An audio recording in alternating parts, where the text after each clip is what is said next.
দিয়ে দিলাম সরষের তেলের মধ্যে, দিলাম এখানে একটা তেজপাতা চিড়ে।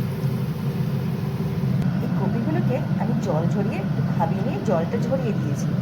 এখন এই কপিগুলো চলে যাবে তেলের মধ্যে। এগুলোকে এখন ছোটো ছোটো করতে করতে একটা মশলা করে নেওয়া যায়। চলো মশলাটা বানিয়ে নিই। জন্য আমি একটু নিয়ে নিচ্ছি পোস্ত। আর কি নেবো চলো দেখাই। এর মধ্যে আমি অল্প একটু তিলও দিয়ে দিলাম। এর মধ্যে আমি টমেটো দেবো, চেরা কাঁচা লঙ্কা, দুখানা কাঁচা লঙ্কা, দুখানা দিলাম কাঁচা লঙ্কা। এর মধ্যে আমি একটু দিলাম আদা। এবার এটাকে একটুখানি জল দিয়ে একটুখানি মশলাটা করে নেওয়া যাক। এই যে আমার মশলার পেস্টটা কিন্তু রেডি হয়ে গেছে। আর এখানে আমি আরও কিছুটা মশলা নিয়েছি। এই যে আলাদা প্লেটে নিয়েছি কাশ্মীর লঙ্কা গুঁড়ো, হলুদ গুঁড়ো, জিরের গুঁড়ো, ধনের গুঁড়ো, নুন আর নিয়েছি চিনি।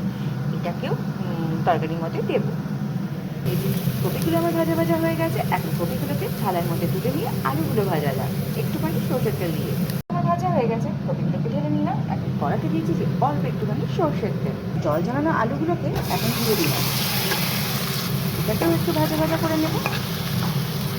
পনিরগুলো তোমাদের দাদাভাই এখন এনেছে, পনিরগুলোকে ভেজে এখন এর মধ্যে চলে গেল। আর এদিকে হচ্ছে, এদিকে আবার রুটিটা বানাচ্ছি। ঝটপট করে টিফিনটা করে দিই।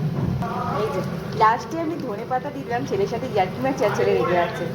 এই যে গরম মশলা দিয়ে দিলাম। আমার রান্না রেডি, 7:30 বেজে 7:40 আমার রান্না রেডি। 8টার মধ্যে তুমি বেরিয়ে যাও, 8টার আগেই বেরিয়ে যাও, আমার রান্না রেডি। আমার তরকারি রেডি। এখানে ছেলের মতো রুটি ওকে করে দিলাম। আর এখন রুটি বানাচ্ছি। আর এই যে রুটি প্রায় হয়েই এসছে। লাইটটা ধরে এই তরকারিটা বানাবো লাউ, কুমড়ো, শিম, গাজর সব কিছু দিয়ে সবজিটা বানাবো রুটির সাথে খাওয়ার জন্য। আর তাহলেই হবে। আর বেলায় ভাতটা করবো।